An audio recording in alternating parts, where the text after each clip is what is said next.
Good morning. How are you doing today? Good? That's good. Me? Well, I'm blessed, not stressed.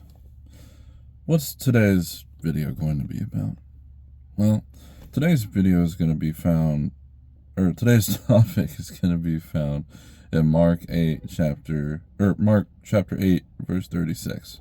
For what shall it profit a man if he shall gain the whole world and lose his own soul? What does this mean?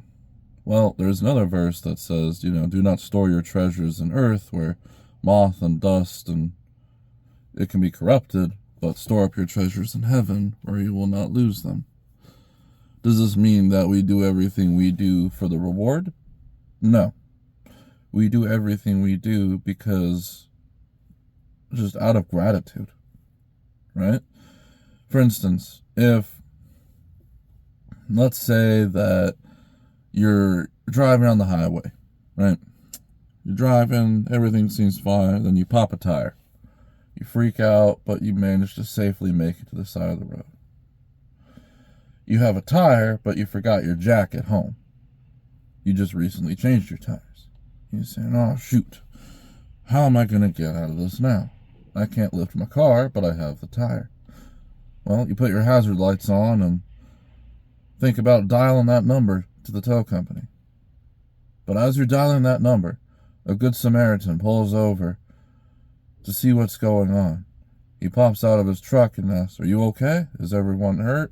Or is anyone hurt? And you say, no, it's just me. I'm fine. He said, what happened? I said, well, I popped a tire. And he said, oh, do you have a jack? Do you have a tire? And I said, well, I have a tire. I don't have a jack. He was like, oh, well, I have a jack in my truck. Let's see if we can get your car fixed up and out of there.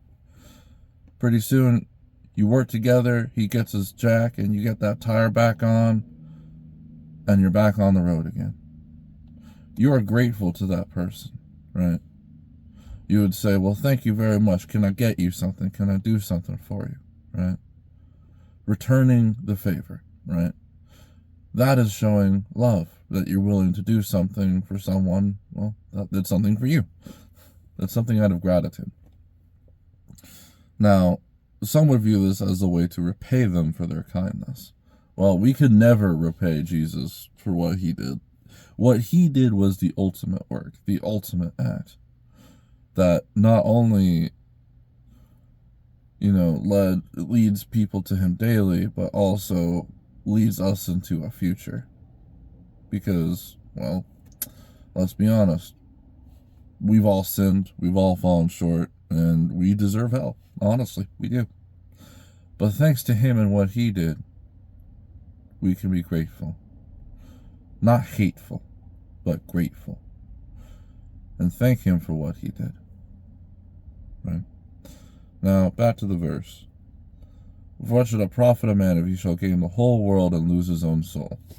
Often there's an expression that people like to throw around nowadays, just like it's nothing.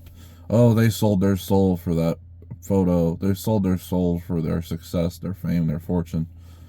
And it does appear that way, that celebrities do satanic rituals in the music, in the media industry. And if you don't believe me, it's out there. They themselves admit that, they give thanks to Satan, they praise and worship, and they mock Jesus, and it's nuts. If you don't believe me, please look into it for yourself. I have, and it's quite disturbing. But, they have the worldly success that they want, but they will not like what awaits them after if they do not turn and repent. Right? See, they lost their soul to their desires. But if they turn, if they repent, which some will and some won't, for broad is the road that leads to destruction, but narrow is the way that leads to heaven. Not many will find it, but some will. Right? And I pray that these celebrities that do these things, all these rich people, these mega pastors, they all do this. They all repent, just as we have. We cannot say we are truly better than them, for in his eyes, all sin is bad. In our eyes, it may not seem like, well, stealing a candy bar when you were 5 is equal to killing somebody when you're 30. It might not seem equivalent, but to him it is. It's all wrong. It's not good. And if you haven't yet, I urge and beg and implore you to repent. Turn to and accept Jesus Christ, and he will make straight your ways. What is crooked, he will make straight. What is lost, he will find.